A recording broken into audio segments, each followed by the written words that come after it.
हमारे आसपास की खूबसूरत सी दुनिया खूबसूरत क्यों लगती है? क्योंकि ये रंगीन है। और चीज़ें हमको रंगीन क्यों नज़र आती हैं? इनमें अलग अलग रंग हमको नज़र आते हैं, तो ये विद्युत चुंबकीय स्पेक्ट्रम के एक विशेष वर्ग के कारण नज़र आते हैं, जिनके लिए हमारे नेत्र सेंसिटिव हैं। और इस वर्ग को हम कहते हैं विजिबल वेव्स, यानी कि दृश्य प्रकाश। दृश्य प्रकाश का तरंगदैर्ध्य एक सिंगल सेल ऑर्गेनिज्म जैसे कि बैक्टीरिया या प्रोटोजोआ की कोटि का होता है। ये दृश्य प्रकाश का तरंगदैर्ध्य 4 × 10⁻⁻7 से 7 × 10⁻7 मीटर की रेंज का होता है। और इसे सबसे पहले बताया था सर आइजैक न्यूटन ने। सर आइजैक न्यूटन ने एक प्रिज्म के द्वारा श्वेत प्रकाश को 7 रंगों में बंटने की घटना को बताया, और इससे ही हमें पता चला कि श्वेत प्रकाश 7 रंगों से मिलकर बना हुआ है। ये बेहद 7 खूबसूरत रंगों के केमिकल सब्सटेंस से रिएक्शन के कारण ही चीज़ें हमको रंगीन नज़र आती हैं। एक एग्जाम्पल यदि मैं लूँ कि हमको पत्ते हरे क्यों नज़र आते हैं, तो हम जनरल सा आंसर देते हैं कि पत्तों में क्लोरोफिल होता है। तो वास्तव में क्लोरोफिल के कारण ही हरा रंग क्यों नज़र आता है? तो जब श्वेत प्रकाश, जब इलेक्ट्रोमैग्नेटिक स्पेक्ट्रम इस पत्ते पर पड़ता है, तो विजिबल प्रकाश की, दृश्य प्रकाश के सारे रंग इस पत्ते के द्वारा अवशोषित हो जाते हैं। और जब ये विजिबल रेंज इस क्लोरोफिल से, पिगमेंट से इंटरैक्ट करता है, तो ये ग्रीन रंग को रिफ्लेक्ट करता है, इसलिए पत्ते हमको हरे नज़र आते हैं।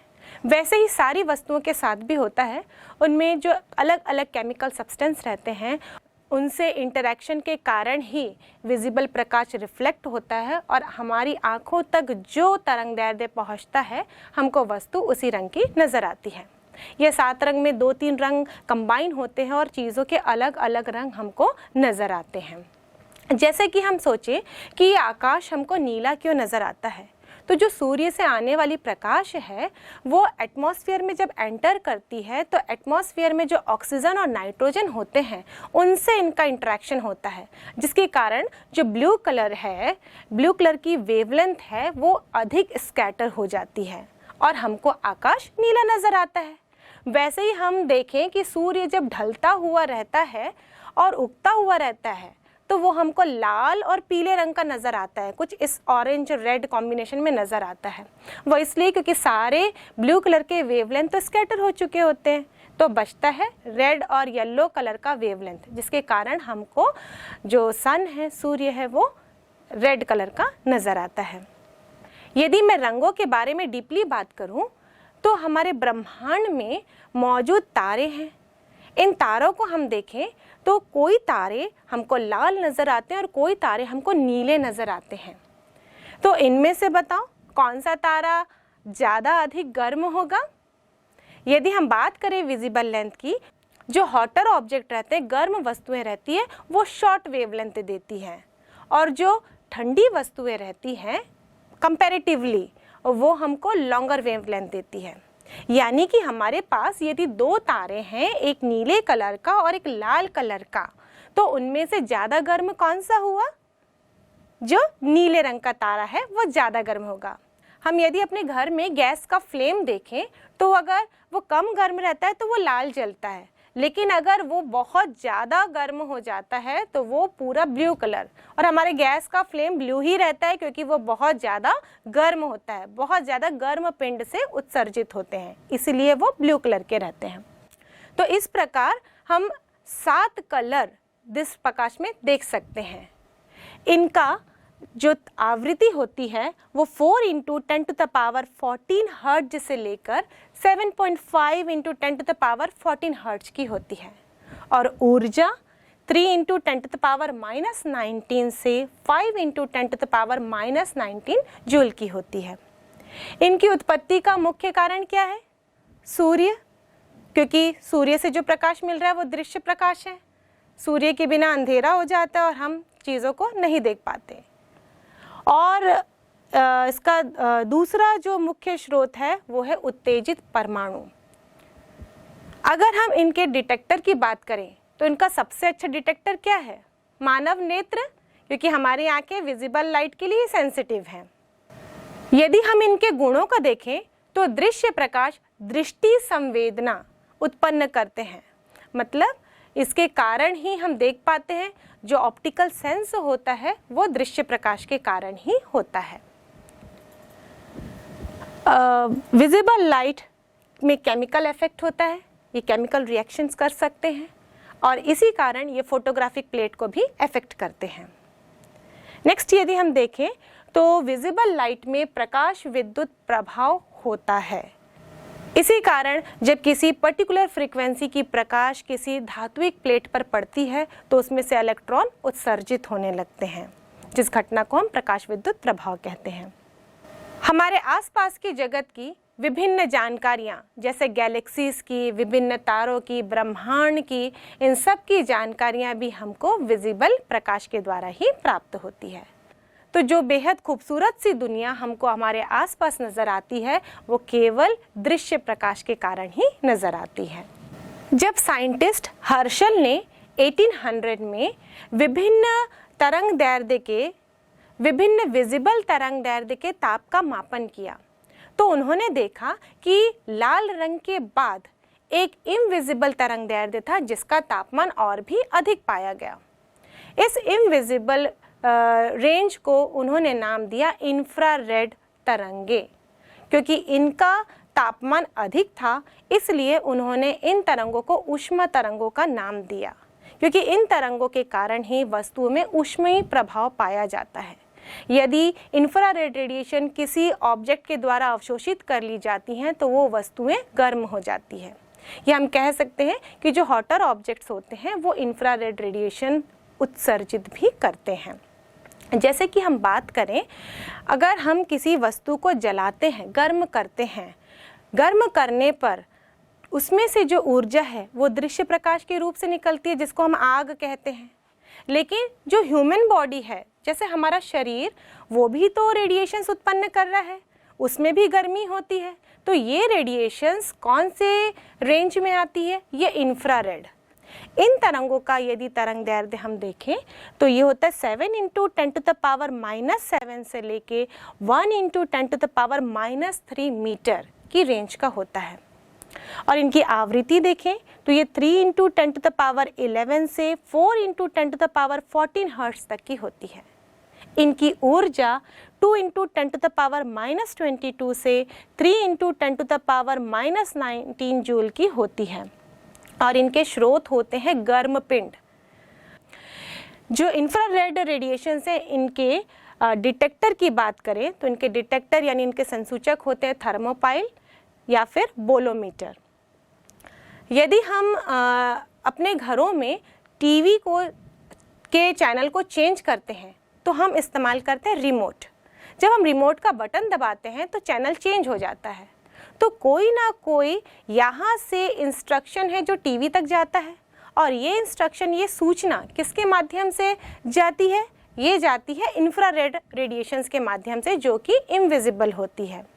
वैसे ही आकाश में, खगोलीय पिंड में कोई परिवर्तन होता है तो उनमें से भी जो सूचनाएं मिलती हैं वो हमको इंफ्रारेड तरंगों के माध्यम से प्राप्त होती है। क्योंकि इंफ्रारेड तरंगों का जो वेवलेंथ है वो बहुत ही अधिक होता है। इनका वेवलेंथ अधिक होने के कारण इनमें प्रकीर्णन की घटना कम होती है। ये ज़्यादा स्कैटर नहीं होते हैं और ये बहुत दूर तक गमन कर पाते हैं। यदि हम सूर्य से आने वाली इंफ्रारेड रेडिएशंस की, तो कुछ इंफ्रारेड रेडिएशंस बादलों के द्वारा परिवर्तित हो जाती हैं, बादलों के द्वारा परावर्तित हो जाती हैं, और कुछ इंफ्रारेड रेडिएशंस पेनिट्रेट करते हुए पृथ्वी में पहुंच जाती हैं। जब पृथ्वी में पहुंचती हैं तो यहाँ पर जो स्नो है, डस्ट है, माउंटेन्स है, जो पृथ्वी पर पाई जाने वाली वस्तु हैं, इनके द्वारा इनका अवशोषण हो जाता है और ये इंफ्रारेड तरंगे इनमें ऊष्मीय प्रभाव प्रदर्शित करती हैं। और जब ये वस्तुएं इंफ्रारेड तरंगों को वापस रेडिएट करती हैं, उत्सर्जित करती हैं, तो ये लॉन्गर वेवलेंथ में रेडिएट करती हैं। जो सूर्य से आ रही है वो शॉर्टर वेवलेंथ में है, मतलब उसका वेवलेंथ या तरंगदैर्ध्य कम है, जिसके कारण वो पेनिट्रेट कर रही हैं। लेकिन जो वस्तुएं से उत्सर्जित हो रही हैं उनका वेवलेंथ अधिक है। और इन्हीं तरंगों को जब संसूचक के द्वारा डिटेक्ट किया जाता है तो ये काम आती हैं, उपयोग आती हैं पृथ्वी के अध्ययन में। किस रीजन पर सिविलाइजेशन बढ़ गया है, जैसे मान लो खेतों को काट कर वहाँ पर भूमि समतल कर दी गई है या फिर वहाँ पर बिल्डिंगें बना दी गई हैं, तो उनमें से निकलने वाले रेडिएशंस अलग रेंज में होंगे, ग्रीन वेजिटेशंस के रेडिएशन अलग रेंज में होंगे। इस तरीके से पृथ्वी के भूभाग के अध्ययन में भी इंफ्रारेड रेडिएशन का स्पेक्ट्रम हमारे लिए बहुत ज़्यादा उपयोगी होता है। अवरक्त तरंगों में ऊष्मीय गुण होने के कारण ये ग्रीन हाउस प्रभाव को प्रदर्शित करती हैं। ये ग्रीन हाउस प्रभाव क्या होता है, इसको हम अपने नेक्स्ट टॉपिक में पढ़ेंगे। इनका तरंग दैर्ध्य बहुत अधिक होने के कारण ये धुंध में, कोहरे में आसानी से गमन कर सकती हैं और इसीलिए इनका प्रयोग नाइट विजन्स कैमरे में किया जाता है ताकि अंधेरे में भी ये रेडिएशंस आसानी से कहीं का भी फोटो कैप्चर कर सके। और यदि हम नाइट विजन कैमरे की बात करें तो वहाँ पे विजिबल लाइट तो होती नहीं है, तो वस्तुओं से निकलने वाली, एनिमल्स, ह्यूमन बींग से निकलने वाली इंफ्रारेड रेडिएशंस को ये कैमरे डिटेक्ट करते हैं और उनकी फोटोग्राफी आसानी से ली जा सकती है। अवरक्त किरणों से निर्मित अवरक्त लैंप का उपयोग काय चिकित्सा यानी कि फिजिकल थेरेपी में भी किया जाता है। और वैसे भी हम जानते हैं कि TV set, video recorder, hi fi में जो रिमोट होते हैं जिनके द्वारा ये संचालित होते हैं, इन सभी में इंफ्रारेड तरंगों का ही इस्तेमाल किया जाता है। वैसे एक बात बताऊं, जो सर्प होते हैं यानी स्नेक, वो भी अवरक्त किरणों के अच्छे संसूचक हैं। वो अवरक्त किरणों को डिटेक्ट कर लेते हैं और आसानी से अपने प्रे को यानी अपने शिकार को वो जान जाते हैं और खतरे का भी आभास वो कर लेते हैं। जो इंफ्रारेड तरंग के तरंग दैर्ध्य की कोटि होती है वो सुई के नोक की कोटि की होती है। मतलब ये इंफ्रारेड तरंगे सुई की नोक की कोटि से ही डिफ्लेक्ट हो सकते हैं या फिर इनसे इंटरैक्ट हो सकते हैं। अब हम बात करते हैं माइक्रोवेव्स की यानी कि सूक्ष्म तरंगों की। ये इलेक्ट्रोमैग्नेटिक स्पेक्ट्रम में एक निश्चित वर्ग को घेरे हुए हैं जिनका तरंग दैर्ध्य शुरू होता है 1 × 10⁻³ मीटर की रेंज से 1 × 10⁻⁻1 मीटर तक। और इनकी आवृत्ति हम देखें तो ये 3 × 10⁹ हर्ट्ज से 3 × 10⁻11 हर्ट्ज तक की होती है। इनकी ऊर्जा 2 × 10⁻24 से 2 × 10⁻22 जूल तक की होती है। और इनको सबसे पहले खोजा था साइंटिस्ट हर्ट्ज ने 1888 में। और इन तरंगों के स्रोत होते हैं विशेष प्रकार के निर्वात ट्यूब, मैग्नेट्रॉन, गन डायोड आदि। यदि हम इनके डिटेक्टर की बात करें तो इनका डिटेक्टर होता है बिंदु संपर्क डायोड यानी कि पॉइंट कॉन्टैक्ट डायोड। सूक्ष्म तरंगों की यदि हम तरंग दैर्ध्य की कोटि देखें तो ये बटरफ्लाई यानी कि एक तितली की कोटि की होती है। और यदि हम इनके गुणों की बात करें तो ये संकीर्ण प्रकाश पुंज के रूप में गमन करते हैं क्योंकि ये बड़े अवरोधों से विवर्तित नहीं होते हैं और इसी कारण इनका उपयोग किया जाता है रडार प्रणाली में। और इन तरंगों का उपयोग किया जाता है दूर संचार में। यदि हम देखें तो इन तरंगों का प्रयोग माइक्रोवेव ओवन में भी किया जाता है। यानी हम पुरानी पद्धति को देखें तो जब हम खाना पकाते हैं तो हम ऊर्जा देते हैं, वो ऊर्जा प्राप्त होती है बर्तन को और उसके बाद खाना पकता है, जिसके कारण खाना पकने में टाइम लगता है। लेकिन यदि हम माइक्रोवेव की बात करें तो माइक्रोवेव ओवन में इन सूक्ष्म तरंगों के द्वारा खाना बहुत आसानी से जल्दी पक जाता है। कारण ये है क्योंकि इसमें ऊर्जा बर्तन को स्थानांतरित नहीं होती है, बल्कि इन तरंगों की ऊर्जा किसको प्राप्त होती है? जल को। यदि हम जल का कंस्ट्रक्शन देखें तो वो होता है H2O, जिसमें कि जो जल का मॉलिक्यूल होता है वो ध्रुवित होता है। इसमें एक धनात्मक ध्रुव होता है, ध्रुव का केंद्र होता है, और ऋणात्मक ध्रुव का केंद्र होता है। और यदि इसकी अनुनादी आवृत्ति देखें तो जल के अणुओं की अनुनादी आवृत्ति जो होती है वो 3 × 10⁹ हर्ट्ज की होती है। जब इन्हीं आवृत्ति का माइक्रोवेव तरंग इस खाद्य पदार्थ पर आपतित होता है तो ये प्रभावित करती है जल के अणुओं को, और ये जल इनकी ऊष्मा को अवशोषित कर लेता है, इनकी ऊर्जा को अवशोषित कर लेता है, और ये स्थानांतरित होती है खाद्य पदार्थ पे, जिसके कारण खाना बहुत आसानी से और जल्दी पक जाता है। माइक्रोवेव ओवन में यदि हम देखें तो वहाँ पर मैग्नेट्रॉन लगा होता है जो कि माइक्रोवेव का उत्सर्जन करता है या माइक्रोवेव को उत्पन्न करता है। इसी सिद्धांत पर माइक्रोवेव ओवन भी काम करता है। विद्युत चुंबकीय स्पेक्ट्रम में सबसे बड़ी तरंग दैर्ध्य वाली वर्ग है रेडियो वेव्स की। अगर हम इस रेडियो वेव्स की कोटि देखें तो एक बॉटल की कोटि से लेकर ये बड़ी बड़ी बिल्डिंग, चट्टान और हम कह सकते हैं कि पृथ्वी के डायामीटर से भी बड़ी हो सकती है। इसका वेवलेंथ 1 × 10⁻⁻1 मीटर से अधिक होता है। इसकी आवृत्ति 3 × 10⁹ हर्ट्ज से कम होती है और इसकी ऊर्जा 2 × 10⁻24 जूल से कम होती है। मतलब सबसे कम ऊर्जा वाला वर्ग रेडियो वेव का होता है। रेडियो वेव को सबसे पहले 1899 में मार्कोनी के द्वारा खोजा गया था और इसके स्रोत होते हैं त्वरित आवेश या फिर दोलित्र परिपथ। इनके डिटेक्टर की बात करें तो रिसीविंग एंटीना यानी कि अभिग्राही एंटीना के द्वारा इनको संसूचित किया जाता है।